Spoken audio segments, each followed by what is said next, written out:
महंगाई और समस्याओं को लेकर कांग्रेस विपक्ष में होने के नाते लगातार आवाज उठाती रहती है और अब फिर से 1 मई को कांग्रेस की एक बड़ी रैली होने वाली है जिसमें विपक्ष आपके समक्ष रैली का नाम है और ये रैली फरीदाबाद में 1 मई को होगी जिसमें मुख्य अतिथि के तौर पर रहने वाले हैं पूर्व मुख्यमंत्री भूपेंद्र सिंह हुड्डा। नमस्कार, मेरा नाम है दीपा राणा और इस वक्त आप देख रहे हैं हिंदुस्तान तहलका।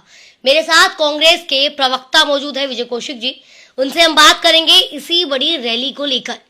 रैली का मकसद है कि जनता से जुड़कर जनता से जुड़े मुद्दों को उठाना, उनकी समस्याओं को उठाना और साथ ही विधानसभा तक उनकी आवाज को पहुंचाना। विजय जी, सही कह रही हूं मैं? बिल्कुल सही कह रही हैं। लेकिन सवाल बड़ा ये है, जिस मकसद से ये रैली की जा रही है, तमाम कांग्रेस के नेता यहाँ इकट्ठे होंगे, पूर्व मुख्यमंत्री भूपेंद्र सिंह हुड्डा से लेकर नए नवेले प्रदेश अध्यक्ष उदय भान तक। क्या आप जागरूक कर पाए हैं जनता को?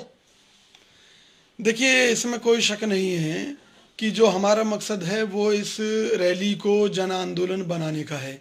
अब इस कार्य में हम कितना खरे उतरे हैं ये तो आप या आपकी टीम बता पाएगी जनता के बीच में जाकर कि हम अपने इस मकसद में कितना खरा उतरे हैं।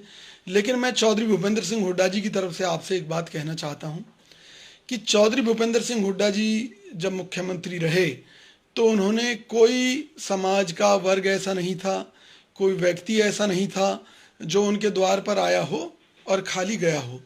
मैं अभी की पिछले दिनों की एक घटना बताता हूं कि एक व्यक्ति हुड्डा जी के पास आया तो हुड्डा जी से उसने किसी काम के लिए कहा। हुड्डा जी ने उनके काम के लिए एक अधिकारी को फ़ोन भी किया तो उसने कहा कि सर, आपने मेरा काम करा दिया है, लेकिन क्या आपको मालूम है कि भी मैं तो जो है फला गुट से हूँ। तो हुड्डा जी का जवाब ये था कि मेरे दरवाजे पर आने वाला किसी भी गुट से क्यों ना हो, मैं अगर किसी के किसी काम आ सकता हूँ, कोई सेवा कर सकता हूँ तो मैं उसमें कभी पीछे नहीं हटूंगा। और इस नीति पर चलते हुए आज वो सबसे लोकप्रिय राजनेता हैं हरियाणा की राजनीति में।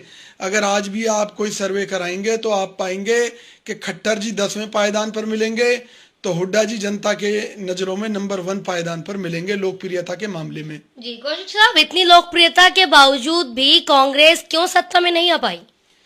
देखिए, उसके कई कारण रहे।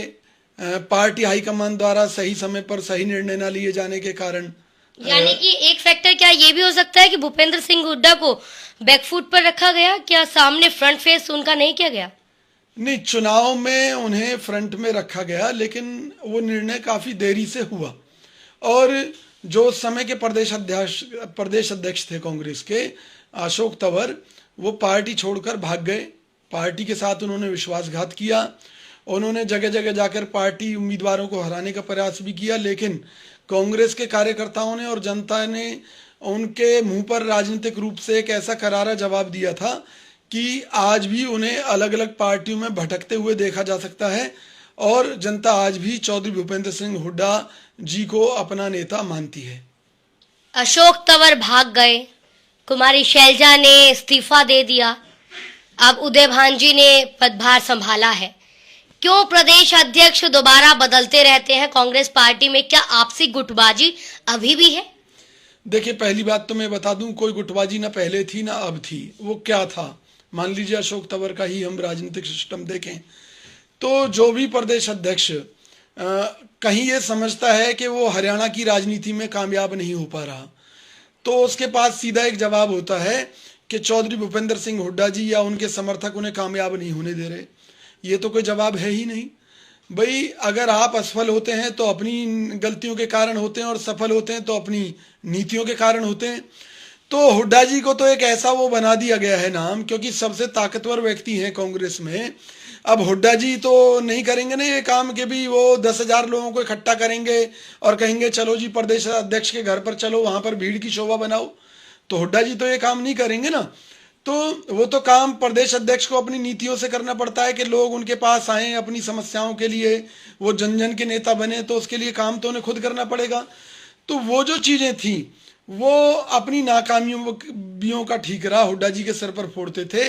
अब पार्टी हाईकमान ने इस बात को समझा है, इसलिए माननीय भूपेंद्र सिंह हुड्डा जी की सहमति के बाद में चौधरी उदय भान जी को प्रदेश अध्यक्ष बनाया गया है और 4 कार्यकारी अध्यक्ष नियुक्त किए गए हैं।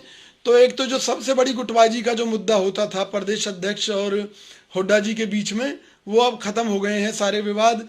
पार्टी हाईकमान ने पूरी तरह से कमान जो है चौधरी भूपेंद्र सिंह हुड्डा जी के नेतृत्व में दे दी है, क्योंकि आज पार्टी हाईकमान ने ये माना है कि अगर हरियाणा में कांग्रेस सरकार बना सकती है तो चौधरी भूपेंद्र सिंह हुड्डा जी की उसमें भागीदारी होना बहुत जरूरी है। अन्यथा जो कांग्रेस का मकसद है कि समाज के प्रत्येक वर्ग को मजबूत करना, उनकी आवाज बनना, उनको साथ लेकर उनकी लड़ाई लड़ना और इस कुशासन वाली सरकार को उखाड़ फेंकना, तो इस मुद्दे से हम चूक जाएंगे। इसलिए चौधरी भूपेंद्र सिंह हुड्डा जी को कमान दी गई है। जी कौशिक साहब, अब तक की बातचीत में आपके शब्दों में कई बार मैंने सुना, आपने कहा कि लोकप्रिय नेता हर खेमे की आवाज़ सुनते हैं, हर गुट को सुनते हैं, उनकी सहायता करते हैं। लेकिन फरीदाबाद में आपकी ही पार्टी के कई ऐसे बोल हैं, चेहरों में कई चेहरे ये दावा करते हैं कि भूपेंद्र सिंह हुड्डा उनकी कहे पर ही यहाँ कदम रखते हैं और फरीदाबाद में अगर वो आते हैं उन्हीं के कहने पर आते हैं, उनके बिना कहे वो यहाँ कदम तक नहीं रखते। देखिए, सबसे पहले तो मैं हरियाणा की जनता से हाथ जोड़कर एक निवेदन करता हूं कि चौधरी भूपेंद्र सिंह हुड्डा जी किसी की बपौती नहीं है। हुड्डा जी सबके हैं और जो हरियाणा की जनता है वो उनकी है। कोई भी उनके पास जाता है तो वो कभी ये नहीं पूछते कि भी तुम कहाँ से आए हो, किस गुट से जुड़े हुए हो, किस व्यक्ति से जुड़े हुए, कभी नहीं पूछा उन्होंने। उनके पास जो जिस उम्मीद को लेकर गया उन्होंने तुरंत उसकी मदद करने का प्रयास किया है। और एक बात और कहना चाहता हूं, चौधरी भूपेंद्र सिंह हुड्डा जी ने मेरे से एक बार कहा था, बोले विजय, मैं जब भी मुख्यमंत्री बना तो क्या मैं किसी व्यक्ति विशेष या किसी नेता विशेष के कारण मुख्यमंत्री बना? मुझे हरियाणा की जनता ने अपना प्यार और समर्थन दिया, उसी के बूते पर मैं मुख्यमंत्री बना। तो भाई, जब सबकी मदद चाहिए और सबकी मदद से ही मैं मुख्यमंत्री बनता हूं, तो मैं सबकी मदद में क्यों पीछे रहूं? तो हुड्डा जी किसी की बपौती नहीं है। जो इस तरह का दुष्प्रचार करते हैं वो लोग कांग्रेस पार्टी के दुश्मन हैं, मैं ऐसा समझता हूं। कौन करते हैं इस तरीके का दुष्प्रचार और आपका निशाना किस तरफ है? देखिए, ना मेरा कहीं निशाना है, मैं केवल जनता से एक अपील करना चाहता हूं कि आप खुले दिल से, अच्छी सोच के साथ चौधरी भूपेंद्र सिंह हुड्डा जी के साथ जुड़ें। निश्चित तौर पर हर आदमी उनके लिए नेता है, हर कार्यकर्ता उनके लिए उनका साथी है, हर क्षेत्र की जनता उनकी सत्ता में भागीदारी की एक निशानी है जिसे वो साथ लेकर चलना चाहते हैं। जिसकी जितनी भागीदारी उतनी हिस्सेदारी। जो लोग आज चौधरी भूपेंद्र सिंह हुड्डा जी के नेतृत्व में कांग्रेस पार्टी के लिए काम कर रहे हैं, अपने क्षेत्र की जनता के लिए काम कर रहे हैं, उन्हें निश्चित तौर पर सत्ता आने पर उनके क्षेत्र के लोगों के लिए बेहतर काम करने का मौका मिलेगा। चौधरी भूपेंद्र सिंह हुड्डा जी से कभी आपको कोई ये शिकायत नहीं होगी कि उनके क्षेत्र के काम नहीं हुए। आप ये देखिए, भूपेंद्र सिंह हुड्डा जी के मुख्यमंत्री बनने से पहले फरीदाबाद, गुड़गांव, अगर गुड़गांव के मुकाबले फरीदाबाद को देखें तो बिल्कुल जीरो हो चुका था। इस मृत फरीदाबाद में अगर किसी ने जान डाली तो वो चौधरी भूपेंद्र सिंह हुड्डा जी थे। चाहे मेट्रो लाने की बात हो, चाहे राष्ट्रीय राजमार्ग के चौड़ीकरण की बात हो, चाहे पुल बनाने की बात हो, हरियाणा में नए बिजली प्लांट लगाने की बात हो, यहाँ सीवरेज सिस्टम की बात हो, यहाँ रेनीवेल परियोजना की बात हो, तो जितने भी विकास कार्य हुए थे वो सब चौधरी भूपेंद्र सिंह हुड्डा जी के नेतृत्व में बनी सरकार के द्वारा किए गए थे। अगर उनके मन में कोई ऐसा होता, जैसा कि कुछ लोग कहते हैं कि नहीं जी, तो मुझे बताइए फरीदाबाद से उन्हें क्या फायदा था जो यहाँ पर विकास कार्य कराए? उनके लिए पूरा हरियाणा एक था। उन्होंने हरियाणा के हर हिस्से तक विकास कार्यों का लाभ पहुंचाने की कोशिश की और पहुंचाया भी।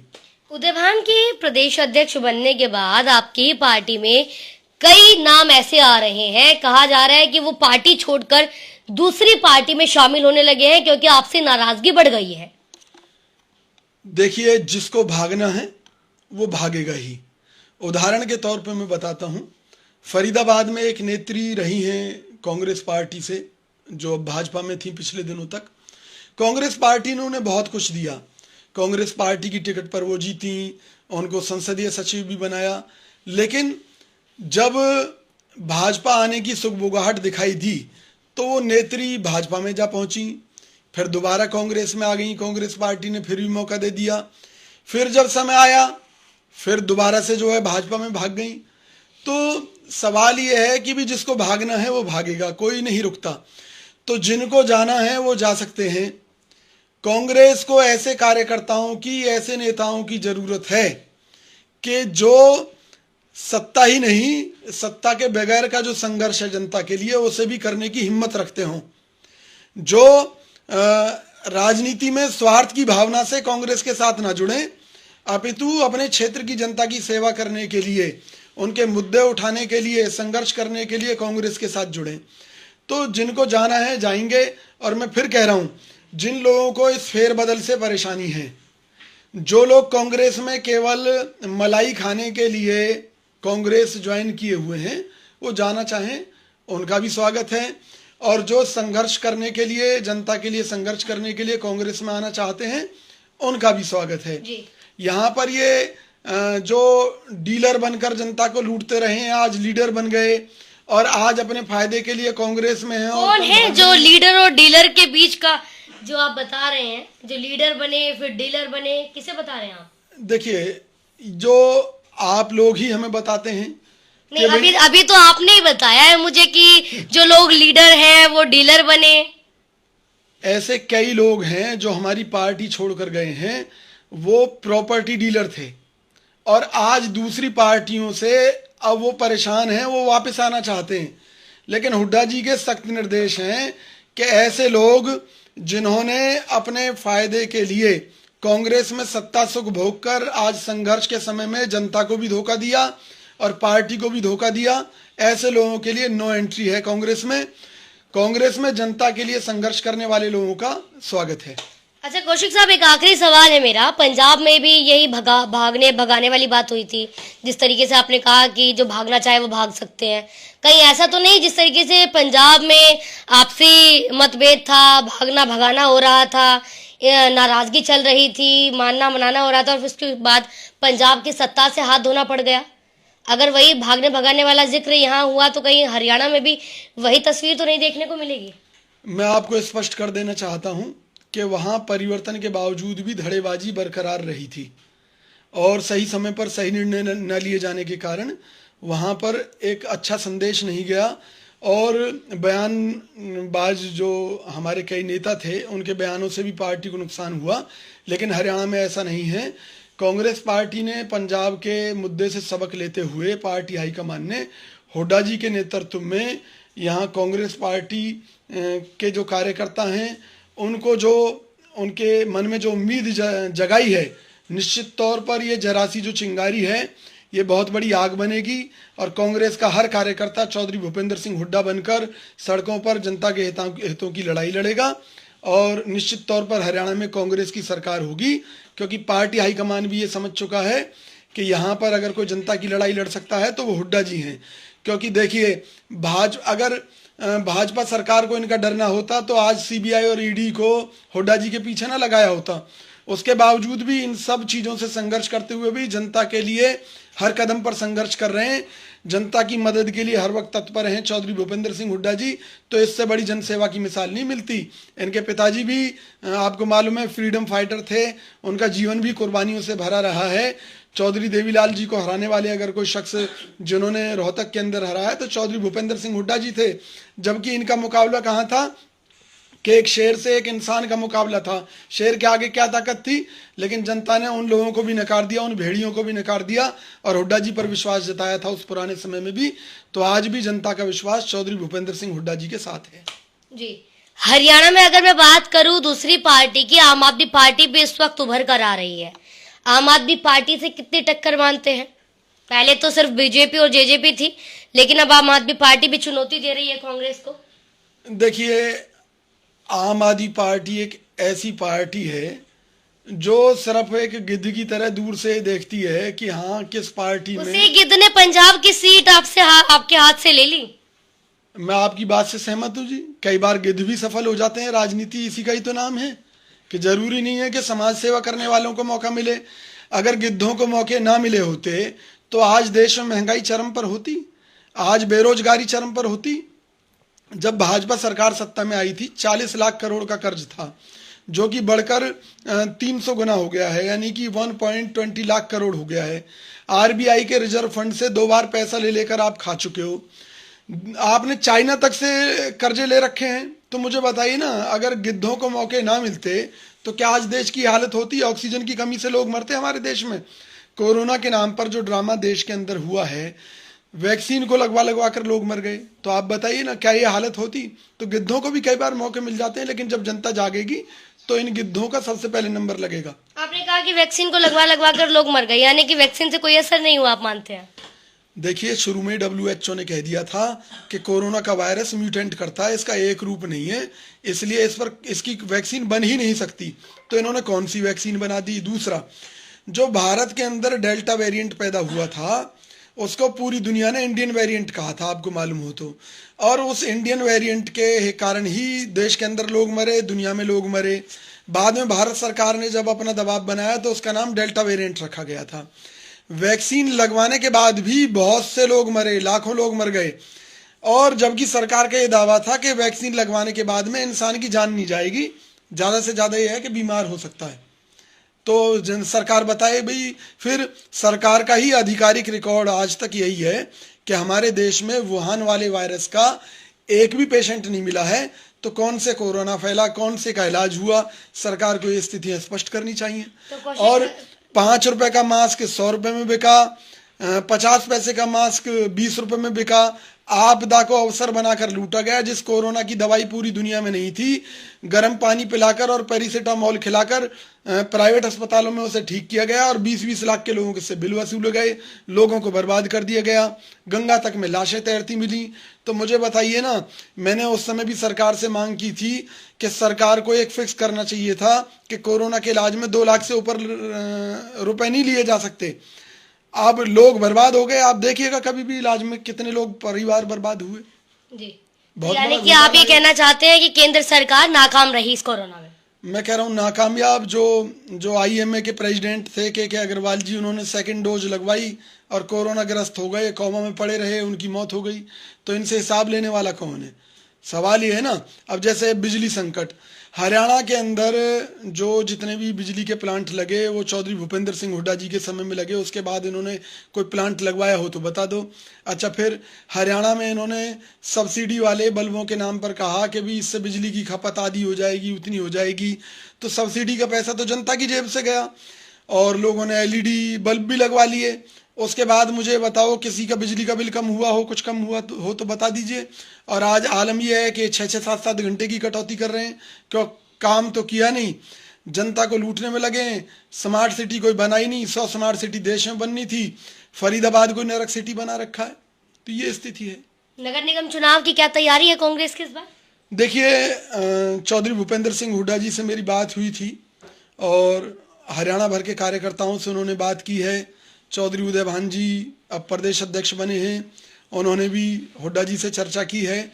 और हरियाणा भर के कार्यकर्ताओं का मानना ये है कि कार्यकर्ताओं का मनोबल मजबूत करने के लिए नगर निगम के चुनाव पार्टी सिंबल पर कराए जाएं। तो चौधरी भूपेंद्र सिंह हुड्डा जी इस मामले में बड़े संजीदा हैं और उन्होंने कहा है कि भी इस चुनाव को जो है पार्टी सिंबल पर ही कराया जाएगा। इसके लिए उन्होंने चौधरी उदय भान जी से कहा है और हमें पूरी उम्मीद है जब हम पार्टी सिंबल पर लड़ेंगे तो भाजपा को उखाड़ फेंकेंगे नगर निगम से भी। चलिए देखते हैं आगे क्या होगा, लेकिन बड़ी चुनौती है इस बार कांग्रेस के लिए। साथ ही 1 मई को होने वाली बड़ी रैली, उससे लेकर भी एक बहुत बड़ी चुनौती है, क्योंकि अभी तक जो ऑफ कैमरा हम जनता से बात कर रहे हैं, फरीदाबाद की जनता से, मुझे ऐसा नहीं लगता कि लोगों को पता है किसी भी रैली को लेकर। उन्हें तो ये भी नहीं पता कि 1 मई को यहाँ कांग्रेस की तरफ से कोई रैली होने भी वाली है कि नहीं। और जब लोगों को पता ही नहीं है तो आवाज किसकी उठाई जाएगी? कारण और बता देता हूँ। रैली के आयोजन की जिम्मेवारी चौधरी विजय प्रताप सिंह जी ने संभाली है और पिछले 1 सप्ताह से वो बुखार में हैं और अभी भी उनकी तबीयत खराब है। लेकिन फिर भी हम सभी लोग लगे हुए हैं और हमें पूरी उम्मीद है कि रैली सफल होगी। जो कमी सफल कैसे होगी सर? जब सफल कैसे होगी? जिस जनता की आवाज उठानी है वो जनता तो वैसे ही बेखबर है इस रैली से। देखिए, अभी तक जो हमने देखा है और जिलों में भी जो जादू देखा है चौधरी भूपेंद्र सिंह हुड्डा जी के नाम का, वहां पर जनता को जैसे ही पता लगता है कि हुड्डा जी आ रहे हैं तो लोग खुद ब खुद चल देते हैं और ये बात अलग है कि अगर प्रचार तंत्र के माध्यम से अगर हम जनता तक ये मैसेज भी नहीं पहुंचा पाए हैं तो हम इस कमी को दूर करेंगे और निश्चित तौर पर हम मैसेज पहुंचाने की कोशिश करेंगे। और आप भी हमारी कमियों को बताइए, हम मीडिया के लोगों का भी स्वागत करते हैं। निश्चित तौर पर आप लोग हमारे आँख नाक कान हैं और हम आप लोगों के माध्यम से जनता से अपील करते हैं कि भी 1 मई को जो कांग्रेस पार्टी की रैली होने जा रही है उसमें चौधरी भूपेंद्र सिंह हुड्डा जी मुख्य अतिथि के तौर पर हैं। वो आपसे रूबरू होंगे, आपकी समस्याओं के बारे में जानेंगे, उन समस्याओं को लेकर यहाँ इस रैली के माध्यम से भी सरकार पर प्रहार करेंगे और आपके मुद्दों को विधानसभा में भी उठाएंगे। क्योंकि आप एक चीज़ देखिए कि यहाँ बाटा चौक से लेकर अगर हम प्याली चौक तक की ही सड़क का मामला ले लें, कई मौतें हो चुकी हैं और पिछले कई सालों में सरकार इतने से टुकड़े को नहीं बनवा पाई है, तो खूनी सड़क बन चुकी है। ऐसे बहुत से मुद्दे हैं, जनता परेशान है, आपके मुद्दों को उठाने आ रहे हैं। तो आप सब आइए, आप एक बार सीधा संवाद तो करके देखिए और मौका मिले तो मैं आपको आमंत्रित करता हूं दिल्ली में चौधरी भूपेंद्र सिंह हुड्डा जी की कोठी पर आइए। आपकी कोई भी समस्या आप पाएंगे कि आपने हरियाणा की राजनीति में ऐसा नेता नहीं देखा होगा जो जनता के दुख दर्द को दूर करने के लिए हमेशा तत्पर रहते हैं। जी बहुत बहुत शुक्रिया बातचीत के लिए। तो ये थे हमारे साथ कांग्रेस प्रवक्ता विजय कौशिक, जिन्होंने तमाम मुद्दों पर बातचीत की है। अब देखना ये होगा कि 1 मई को होने वाली कांग्रेस की रैली आखिर कितनी असरदार साबित होती है, कितनी सफल होगी। और साथ ही साथ कांग्रेस के लिए एक बड़ी चुनौती ये भी है कि पंजाब में जिससे सबक लेकर जिक्र कर रहे थे अभी विजय कौशिक जी की, पंजाब से सबक लिया है और हरियाणा में वो गलती दोबारा नहीं दोहराई जाएगी। अब देखना ये होगा कि आने वाले नगर निगम चुनाव में कांग्रेस का क्या कुछ प्रदर्शन रहता है। फिलहाल के लिए इतना ही, लेकिन तमाम खबरों के लिए देखते रहिए सिर्फ हिंदुस्तान तहलका। नमस्कार।